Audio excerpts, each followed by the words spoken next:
Hello and welcome to this edition of Energy Independence Magazine. I'm your host, Dwight Cromie. Sean Reynolds sat down with Rick Perper, director of the NJATC's Electrical Apprenticeship and Journeyman Training Program for Riverside and San Bernardino counties. The National Joint Apprenticeship and Training Program Committee was created over 68 years ago and has developed into possibly the largest apprenticeship training program of its kind in the country. Local programs affiliated with the NJATC have trained over 350,000 men and women without any cost to the American taxpayer. This joint program between the National Electrical Contractors Association, NECA, and the International Brotherhood of Electrical Workers, IBEW, has clearly demonstrated the most cost-effective way to train qualified workers and create good paying jobs. Their mission is to develop a standardized training to educate the members of the IBEW and NECA, ensuring and providing the electrical contracting industry with a highly trained and skilled workforce. The NJATC plays an important role in job creation and the development of the region's economy. Welcome to the show, Rick. Well, thank you for having me. Can you give us an overview of the apprenticeship program? Yes, I represent the IBEW NECA Electrical Apprenticeship Program in San Bernardino Riverside counties. Essentially, it's an earn while you learn program. Our apprentices come in to our program and we put them in school. They go to school 3 hours a night, 2 nights a week for the theory portion where they learn, the theory of the electrical industry, and then we put them to work on a project with a contractor on an electrical project, and they learn the practical aspects of the trade. What different fields of study do you offer, and how do they differ? Do you train specifically for residential or commercial, and as opposed to linemen? No, my particular program actually represents the sound communication, low voltage, and the inside wireman. So what we actually do is that we do commercial, industrial, and residential projects. So our apprentices will actually go to work on those particular projects and learn the basics of electricity. And what are some of the factors that make the NJATC different from other contractor-based programs? I think one of the big differences is our graduation rate. When we bring our apprentices in, we bring them in with a career in mind. We want them to learn all aspects of the trade. We want them to progress through the 5 years of the program and learn the increasingly more difficult nature of the trade, and to graduate and become a journeyman, become a taxpayer, to become a productive member of the community. So when our apprentices graduate, they'll have 8,000 hours of on-the-job training. We don't use them when they're cheap, which is a lot of the other programs tend to do. They use them when they're a cheap apprentice. They can make money for the contractor. When they start making a little bit more money, they recycle them, get somebody else and bring them in. We make sure that our contractors utilize and recognize the value of apprentices all the way through their apprenticeship program. What about safety in the program? Talk a little bit about that. How does that differ? We are interested in our apprentices being safe. Safety is embedded all throughout our 5 years of curriculum. Whether it be tool safety, whether it be structural safety, whether it be chemicals that we use in the industry.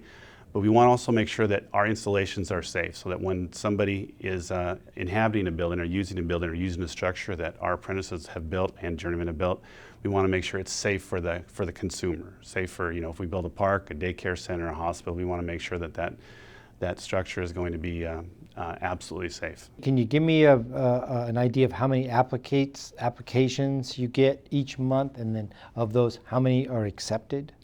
Well, we're a very competitive program. If you really look at the opportunity that we offer, the amount of money that we generate in wages and benefits in the 5 years that they're an apprentice is about $250,000. So that's a fairly generous scholarship, if you will. We generally get 50, 75, 100 people per month that apply to our program. We do require that they have 2 semesters of high school algebra with a C or better, a high school diploma or a GED, and they have to be at least 18 years old. So there's a few hurdles that they have to jump through to get to the point where we'll actually give them our entry test. And how much does this program cost? This program is free to the apprentice. We actually buy their first year's worth of books. We want to make sure they're very successful, and we bring them in at a very, very livable wage with benefits on top of the wage that they're earning. So they give medical, dental, vision care, retirement, and then a very good wage. So they're out there, they're a contributing member of society right from the very beginning, and then they get step increases every year thereafter. During their apprenticeship, now you touched on this a little, what will an apprentice experience be like? Again, how long is the training, and how many hours at class versus on-the-job work? Throughout the apprenticeship, they're going to be going to 900 hours of related supplemental instruction. That's the theory portion at night. And they'll have 8,000 hours of on-the-job training working for a contractor. So when our apprentices graduate from the program, many of them are foremen, and we've had people become general foremen within a year or 2 years after they've turned out. So these people have been working next to journeymen in the field that have been there for 20, 30 years. And so they get all the benefit of their experience, and they work for multiple journeymen, so their experience is very varied, which is a positive benefit for the community at large, because the craftsman-like installations that they can perform, and also the safety that they incorporate into the job site, both for themselves and for the end users, is very important. And again, how can you afford not to charge for this education? Well, our contractors are very far-sighted. They feel that to have qualified journeymen, productive journeymen out in the field is very important. So they contribute, for every hour that a journeyman works in the field, they contribute 75 cents to my school to run the school. And this model has been there for probably 40 years now, and it's worked very well, and we've graduated a lot of apprentices. We probably have an 80 to 85% graduate rate, which far surpasses some of the other contractor-based programs, essentially because they're more interested in putting cheap manpower on labor rather than replenishing what we consider as a resource, a skilled manpower, skilled labor pool. How is the International Brotherhood of Electrical Workers and NECA, how are they involved in this? And for example, do they support the graduates after they're done with the training? Yes, we have an arrangement with them. Well, actually, it's a collective bargaining agreement with our contractors, and they only employ IBEW electricians, and we only work for signatory contractors. So it's a very symbiotic relationship. It's been involved now for over 100 years. We've had that particular system, and it's worked well. We've worked, we basically built the infrastructure of the United States through this model, and for years the union model was the prevailing model in the nation. And again, that goes to my next question. How has this program changed over the years, and how has it stayed the same? And is the model the same all over the country? Well, we are part of our Labor Management Cooperation Committee and part of our parent organizations. They look at the industry, they look at the changing technologies, the changing needs of consumers, and they try and adjust. As a matter of fact, our curriculum, it's standardized throughout the United States. It comes from Washington, from our National Joint Apprenticeship Training Committee. And they recognize throughout surveys and meetings with our contractors and with our union reps what the emerging technologies are. And they'll incorporate that into the curriculum for our apprentices. And also our particular areas some might be a more industrial-based area, some might be a more residential, commercial-based area. So we can tailor our individual apprentice programs to meet the needs of the community. So we'll have a better trained workforce out there. To those ends, there's a green energy movement going on right now. Are you specifically training for this installation of PV panels or EV charging stations? And why is the training that you're giving the top training right now? Yes, it's very important, and it's something that we've been working toward for 10 or more years. We realize as a nation we have to relieve our independence on fossil fuels. So we've entered into that market very, very seriously. It's embedded in our curriculum. At our particular training center, and at many training centers, we've put in photovoltaic charging systems, and we've had the apprentices do those installations. So we recognize that the community is more and more involved in this, with the government mandates and with the refunds and people's pocketbooks. They want to be able to offset some of their electrical costs. So we have stepped up in that direction, and it's very, very important for the community that they use trained people. You can't have somebody go and take a 1-week course in photovoltaic and then install it on somebody's house. I mean, there's basic electrical principles that you have to adhere to. You need an electrician on those sites. They're essentially power plants. You know, as long as the sun hits that panel, you're generating electricity. So there's no way to turn the sun off other than waiting for, you know, nighttime. So you want somebody up there who knows exactly what they're doing, can install the disconnects in the proper place, that, you know, the tie into the utilities. It's very, very important. Not just learning about PV, you have to know the infrastructure behind the PV. You need to know, you know, how your electrical system works, and that's what we do. You know, we have some contractors out there, some segments of the industry that they want to treat it as a separate industry, but it's not. It's electrical, and it's very, very dangerous. Electricity, you can't see it, touch it, taste or smell it.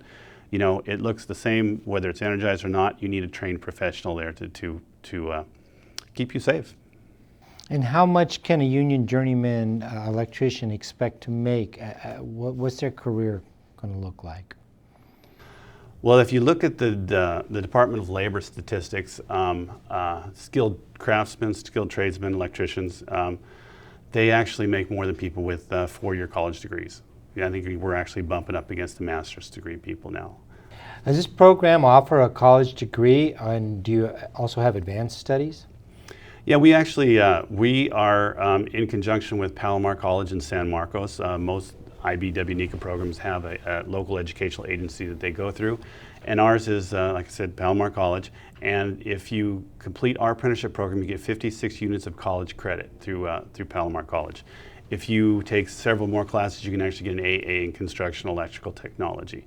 And we also have an agreement with some colleges back east where they've articulated our credits into their programs, and you can get a construction management 4-year degree with it. So, and on that same note, we have for journeyman upgrade classes, and we have an agreement. It's state law in California where every licensed electrician, every electrician has to be licensed. They have to complete 32 hours of continuing education every 3 years. So we continually offering classes that upgrade their skills, and we try and tailor those classes to emerging technologies that we have in the area. People. Well, moving towards the future, how do you see the program? How do you see it evolving? Well, our National Joint Apprenticeship Training Committee is looking at the trends, you know, whether it be solar, whether it be electric vehicle charging stations, whether it be fuel cells, wind, you know, all of those technologies we're very, very aggressive, and we're incorporating those into our curriculum, and we're entering into agreements with state and local agencies. As a matter of fact, we've got one now. It's called the Advanced Lighting Initiative, and the state of California recognizes that the majority of the electrical use in California is through lighting. So we've entered into an agreement with them where we would train 2,000 electricians in the advanced lighting technologies, techniques essentially. Thank you for joining us today, Rick. Well, thanks for having me. I appreciate it. The NJATC has literally trained hundreds of thousands of qualified men and women in an effort to support job creation locally and nationally. On a national scale, the IBEW and NECA have hundreds of locally sponsored programs offering apprenticeships and training throughout the United States for both men and women. The green jobs of the future and the future of the country's energy independence will require skill, knowledge, and focus of the men and women taking advantages of the NJATC's training programs. Their graduates will provide valuable services to move this country towards total energy independence while earning a fair and competitive wage. That adds up to a lifelong career. I'm Dwight Cromie, and I want to thank you for watching this edition of Energy Independence Magazine.